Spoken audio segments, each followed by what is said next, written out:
સીતારામ દાદા. સીતારામ. ક્યાંથી આવો? બસ ભુજથી. ભુજથી આવો છો? હા, તમે દર વખતે આવો અહીંયા? દર વખતે આવી. દર રવિવારે? દર રવિવારે નહીં, તો પણ જો કે ક્યારેક આવો પ્રસંગ હોય. તમે શું કરો છો એકચ્યુઅલીમાં? એકચ્યુઅલીમાં મારે નોકરી છે દુકાનમાં. દુકાનમાં શેની દુકાન છે? મારે રસકસની કરિયાણાની દુકાન. કરિયાણાની દુકાન ભુજમાં. આપણે અમે લોકો આવ્યા સુરતથી આવ્યા છીએ.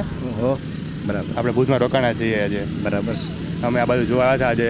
નીકળ્યા છીએ આ બાજુ માંડવી બાજુ. માંડવીનો બીચ સારો છે એવું લાગ્યું અમને. બહુ સરસ છે. હા, હા. તમે હવે કહી શકો દરિયા વિશે? બસ માંડવીનો દરિયો તો સાહેબ ગુજરાતમાં ફેમસ છે. એકદમ ક્લીન દરિયો.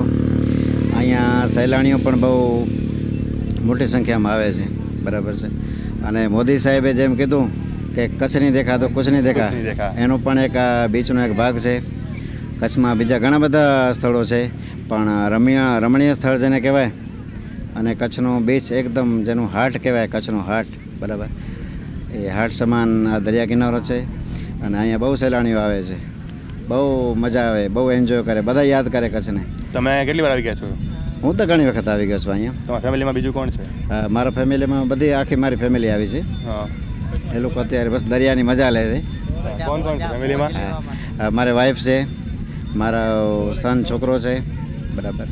બીજા મારા ભાઈ ભાભી, એમના છોકરા, મારા ભત્રીજાઓ બધા છે. બધા નાહવા ગયા છે? બધા બસ આરામથી. તમે કેમ બેઠા છો અહીંયા? બસ મેં કીધું એ થોડોક એન્જોય કરી લે. આપણે બસ એટલા માટે. હા હા, અમે થાકી ગયા છીએ એટલે મેં કીધું થોડી. હા, તમારે કોણ થાય? મારા કાકા થાય. ઠીક. હા, કાકા.